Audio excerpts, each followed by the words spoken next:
Right ఇక bulletin లో breaking news చూస్తున్నాం. ఇరాన్ లో గత 2 వారాలుగా జరుగుతున్న ప్రభుత్వ వ్యతిరేక నిరసనలో భాగంగా 2000 మంది చనిపోయారని ముఖ్యంగా ఆ దేశ ఉన్నతాధికారులు అయితే వెల్లడించారు. మరణాలు ఈ స్థాయికి చేరడానికి టెర్రరిస్టులే కారణమని పేర్కొన్నారు.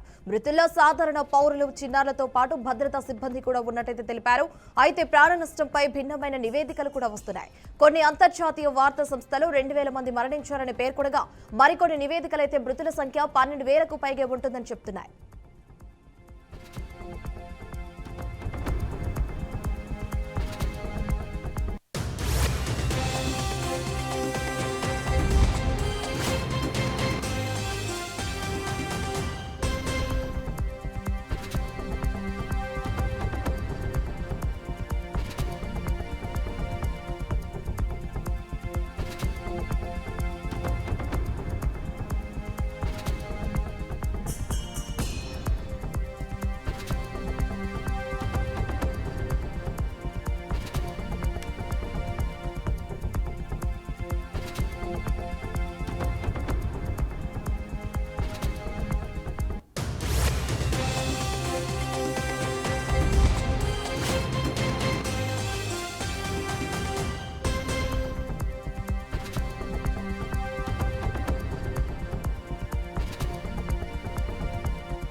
ఇరాన్లో ఉద్రిక్తతలు, అమెరికా దాడులు జరగవచ్చన్న నేపథ్యంలో భాగంగా భారత ప్రభుత్వం అలర్ట్ అయింది. అక్కడున్న భారతీయులు ఆ దేశాన్ని వీడాలంటూ హెచ్చరికలు కూడా జారీ చేసింది.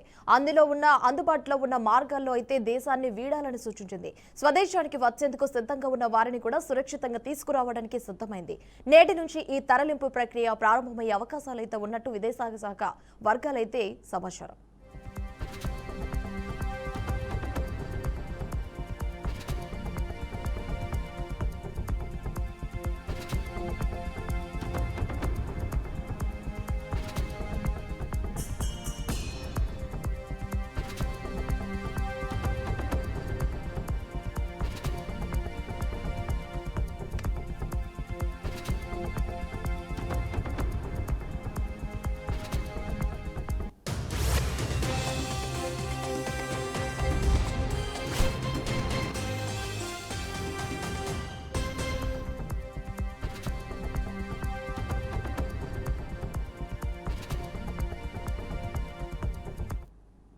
ఇక ఇది ఇలా ఉంటే ఇరాన్లో నెలకొన్న తాజా ఉద్రిక్తత పరిస్థితుల నేపథ్యంలో భారత్లోని జమ్మూ కాశ్మీర్లో నిరసనలైతే వెల్లువెత్తాయి. ఇరాన్కు మద్దతుగా కాశ్మీరీ షియా ముస్లింలు పెద్ద ఎత్తున రోడ్లపైకి వచ్చి తమ సంఘీభావాన్ని ప్రకటించారు.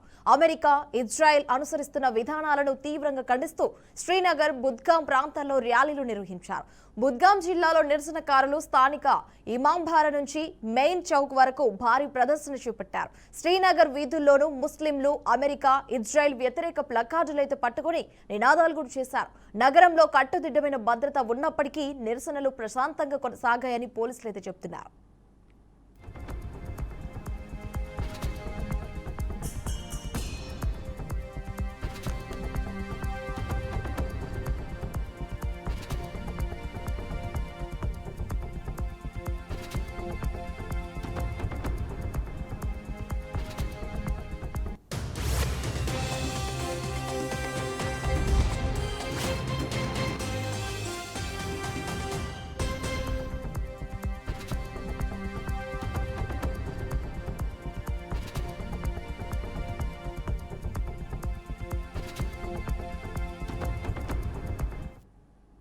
ప్రాణ త్యాగానికైనా సిద్ధమంటూ ఈ సందర్భంగా నిరసనకారులు ఆవేదన వ్యక్తం చేశారు. అమెరికా, ఇజ్రాయెల్ దేశాలు ప్రజలను శాంతియుతంగా బతకనివ్వడం లేదని, అందుకే ఆ శత్రువులకు వ్యతిరేకంగా మేము గలం విప్పుతున్నామని తెలిపారు. ప్రతి దేశానికి అభివృద్ధి చెందే హక్కు ఉందని, మేము ఇరాన్ అధినేత ఆయతుల్లా ఖమేనీకి అక్కడి ప్రజలకు అండగా ఉన్నామని భరోసా ఇచ్చారు. ఇస్లాం రక్షణ కోసం అణచివేతకు వ్యతిరేకంగా మా పోరాటం కొనసాగుతుందని, దీనికోసం ప్రాణత్యాగం చేయడానికైనా సిద్ధమే అని ఓ నిరసనకారుడు పేర్కొన్నారు. కాగా ఇరాన్లోని ప్రస్తుత పరిస్థితుల పట్ల కాశ్మీరీ షియా ముస్లింలలో తీవ్ర ఆగ్రహం అయితే ఉన్నట్లు ఈ నిరసనలైతే తెలియజేస్తున్నాయి.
రైట్ ఇక బులెటిన్ లో మరో బ్రేకింగ్ న్యూస్ ని చూస్తున్నాం. హైదరాబాద్ లో నాచారంలో దారుణ ఘటన చోటు చేసుకుంది. అన్నను తమ్ముడు హత్య చేసిన సంఘటన స్థానికంగా కలకలం రేపింది. స్టీవ్ ఫేడ్ రోహన్ ముఖ్యంగా సాయర్స్ లేనర్డ్ లయనెల్ సాయర్స్ అనే అన్నదమ్ములైతే సంక్రాంతి రోజు అర్ధరాత్రి సమయంలో ఒక భవనం మేడపై మద్యం సేవించేందుకు ఏర్పాటు చేసుకున్నారు. ఈ నేపథ్యంలో భాగంగా గ్లాస్ విషయంలో ఇద్దరి మధ్య తీవ్ర వివాదం జరిగినట్లు సమాచారం. ఈ క్రమంలో ఆగ్రహానికి లోనైన తమ్ముడు లేనర్డ్ అన్న స్టీఫెర్డ్ను 3 అంతస్తుల భవనంపై నుంచి కిందకు తోసివేయడంతో అతడు తీవ్రంగా గాయపడ్డాడు. స్థానికులు వెంటనే గమనించి బాధితుడిని ఆసుపత్రికి తరలించారు. మార్గం మధ్యలోనే అతడు మృతి చెందినట్లయితే స్థానికులు తెలిపారు. ఘటనపై సమాచారం అందుకున్న నాచారం పోలీసులు కేసు నమోదు చేసి దర్యాప్తు చేపట్టారు. 5 గంటల్లోనే నిందితుడిని అరెస్ట్ చేసి విచారణ చేపట్టారు.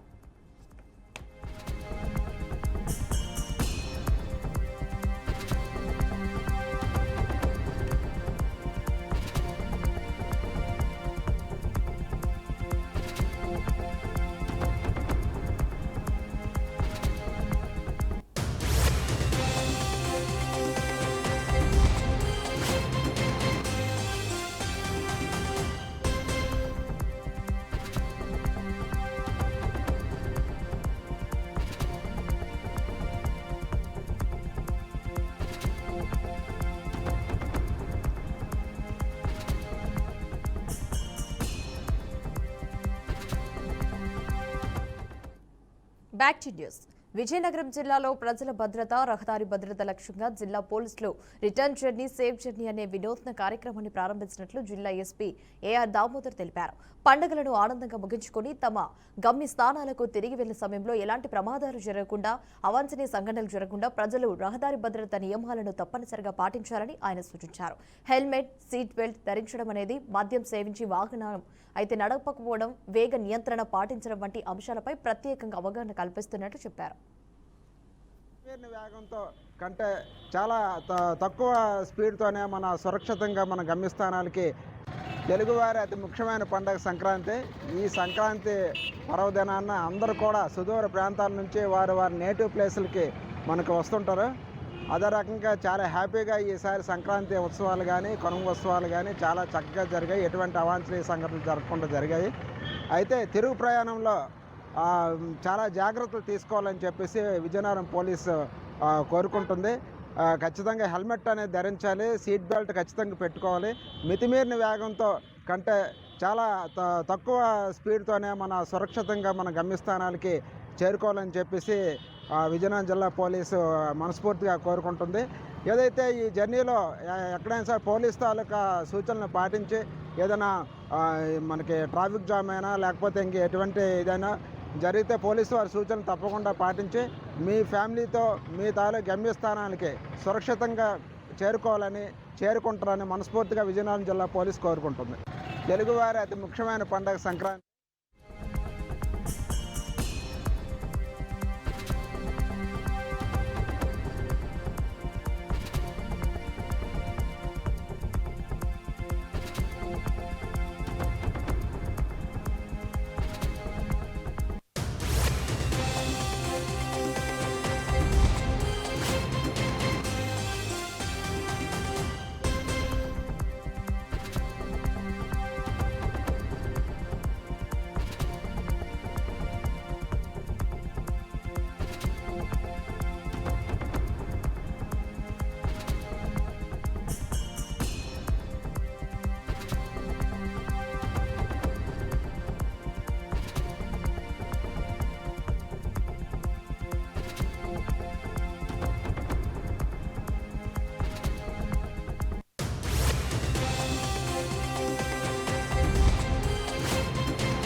హైదరాబాద్ ఫలక్నుమా ప్రాంతంలోని కబ్రస్థాన్ వద్ద అరుదైన ఘటన చోటు చేసుకుంది.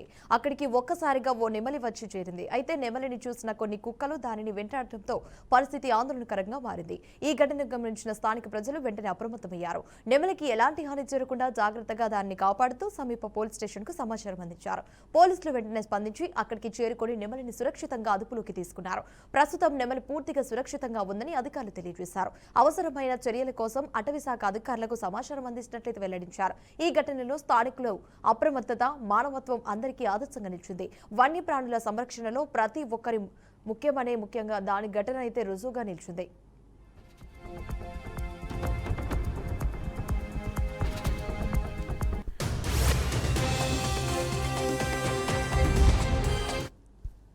జాన్వా కబ్రస్థాన్ దగ్గర నెమలి పికాక్ అనేది అక్కడికి వచ్చింది.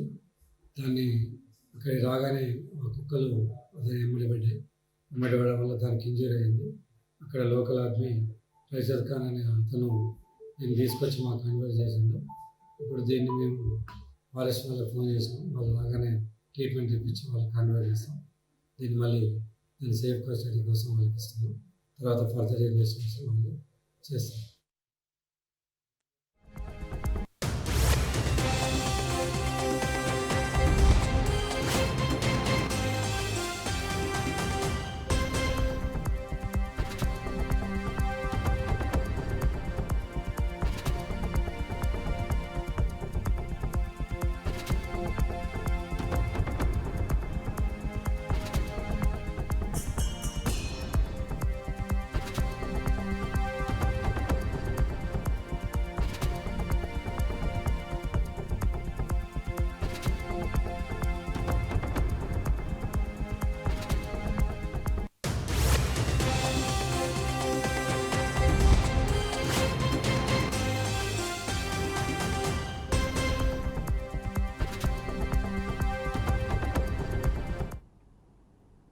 రైట్, ఇక బులెటిన్ లో మరో బ్రేకింగ్ న్యూస్ అయితే చూస్తున్నాం. హైదరాబాద్ లోని చారిత్రక గోల్కొండ కోట సమీపంలో భాగంగా హాట్ ఎయిర్ బెలూన్స్ ఫెస్టివల్ అయితే అట్టహాసంగా జరిగింది. రాష్ట్ర పర్యాటక శాఖ మంత్రి జూపల్లి కృష్ణారావు స్వయంగా హాట్ ఎయిర్ బెలూన్లో అయితే విహరించి ఈ సాహస యాత్రను అయితే అధికారికంగా ప్రారంభించారు. మంత్రి ప్రయాణించిన బెలూన్ గోల్ఫ్ క్లబ్ ప్రాంతం నుంచి ఆకాశంలోకి ఎగిరి అప్పాజిగూడ శివారులో సురక్షితంగా ల్యాండ్ అయింది. హాట్ ఎయిర్ బెలూన్స్ లో విహరించిన అనుభూతి అద్భుతంగా ఉందని మంత్రి తెలిపారు. తెలంగాణను అంతర్జాతీయ పర్యాటక గమ్యస్థానంగా అభివృద్ధి చేయాలనే లక్ష్యంతోనే ఈ ఫెస్టివల్ ను నిర్వహిస్తున్నామన్నారు. డెస్టినేషన్ తెలంగాణ బ్రాండ్ను ప్రపంచ స్థాయిలో ప్రచారం చేయడమే ఈ కార్యక్రమం యొక్క ప్రధాన ఉద్దేశమని మంత్రి స్పష్టం చేశారు. జనవరి 18వ తేదీన ముఖ్యంగా ఈ హాట్ ఎయిర్ బెలూన్ ఫెస్టివల్ కొనసాగనుందని తెలిపారు. దేశ విదేశీ పర్యాటకులను ఆకర్షించేందుకు ఇలాంటి వినూత్న కార్యక్రమాలు తెలంగాణ పర్యాటక రంగానికి కొత్త ఊపునిస్తాయని అన్నారు. ముఖ్యంగా గోల్కొండ కోట నేపథ్యంలో హాట్ ఎయిర్ బెలూన్స్ ల ఆకాశం విహారం సందర్శకులకు విశ్లేషంగా ఆకట్టుకుంటుంది. ఈ కార్యక్రమం రాష్ట్ర పర్యాటక రంగంలో సరికొత్త అధ్యయనానికి నాందిగా నిలవనుందని అధికారులు తెలిపారు.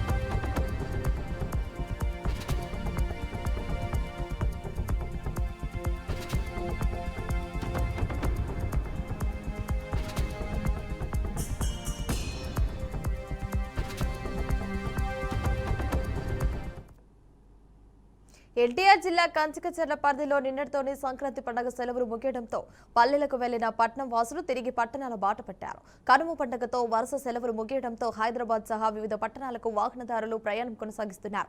ఈ నేపథ్యంలో కీసర టోల్గేట్ వద్ద స్వల్పంగా రద్దీ నెలకొంది.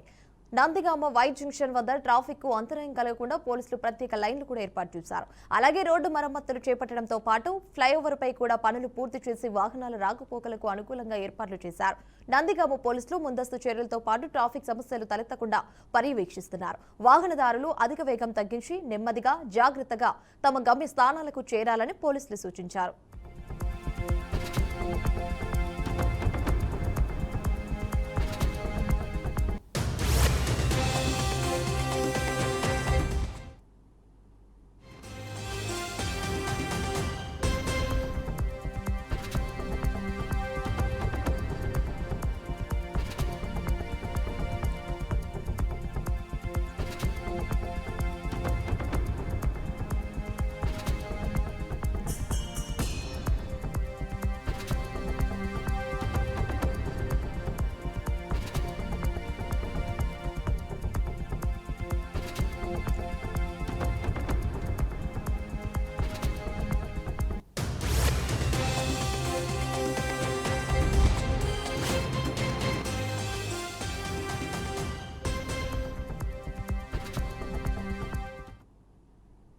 ఢిల్లీతో సహా ఉత్తర భారతదేశాన్ని దట్టమైన పొగమంచు కమ్మేసింది.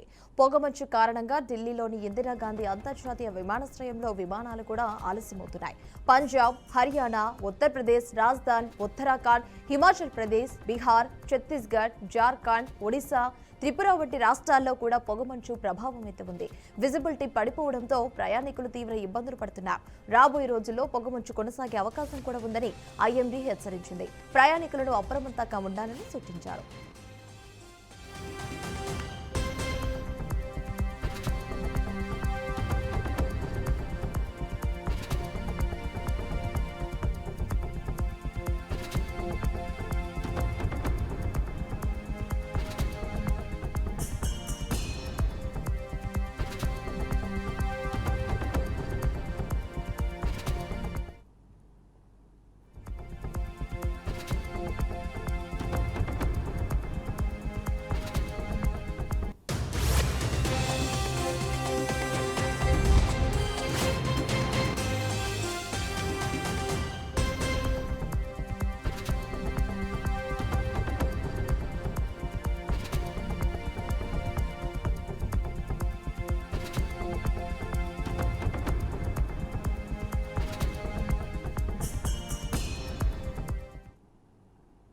రైట్ బులెటిన్లో మరో బ్రేకింగ్ న్యూస్ అయితే చూస్తున్నాం. ఆసియాలోని అతిపెద్ద ఆదివాసీ జాతరగా పేరొందిన మేడారం సమ్మక్క సారలమ్మ మహాజాతర హంగామైతే మొదలైంది. వన దేవతల పూజారులు అత్యంత భక్తి శ్రద్ధలతో గుడి మెలిగే పండుగను నిర్వహించడంతో పాటు జాతర అధికారికంగా ప్రారంభమైనట్లయింది. ఆలయ అర్చకులైతే తెలిపారు. ఈ వేడుకను పురస్కరించుకొని మేడారం, కన్నెపల్లి, పునుగొండ్ల, కొండాయి గ్రామాల్లోని ఆలయాలు ఆధ్యాత్మిక శోభను సంతరించుకున్నాయి. వేకువజామునే పూజారులు వారి కుటుంబ సభ్యులు అడవికి కాలినడకన వెళ్లి గుట్టగడ్డి, పుట్టమట్టిని సేకరించి తెచ్చారు. సాంప్రదాయ ప్రకారం మహిళలు పుట్టమట్టితో ఆలయాలను అలకగా, పురుషులు గుట్టగడ్డితో గుడి పైకప్పులను వేసి ముస్తాబు చేశారు. రోజంతా ఉపవాసం ఉన్న పూజారులు గర్భగుడిని శుభ్రం చేసి డోలు వాయిద్యాల నడుమ దీపధూప నైవేద్యాలు సమర్పించారు. జాతర ముగిసే వరకు పూజారులు కఠిన నియమనిష్టలతో పూజ కార్యక్రమాల్లో పాల్గొన్నారు.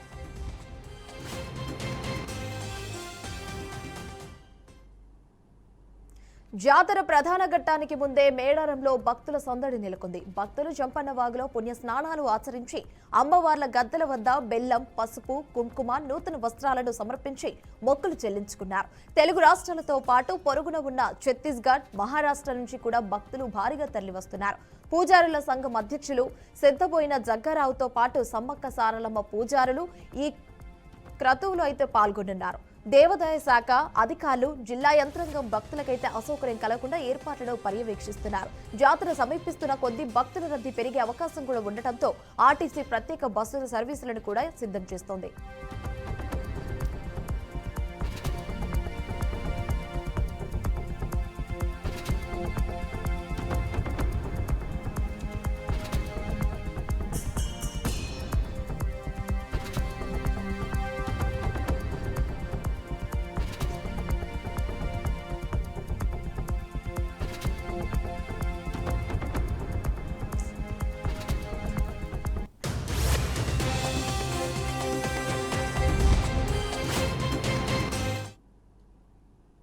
ఇవే ఇప్పటివరకు బులెటిన్ అప్డేట్స్. మరిన్ని అప్డేట్స్ కోసం చూస్తూనే ఉండండి బీఆర్కే న్యూస్ తెలుగు సత్తా.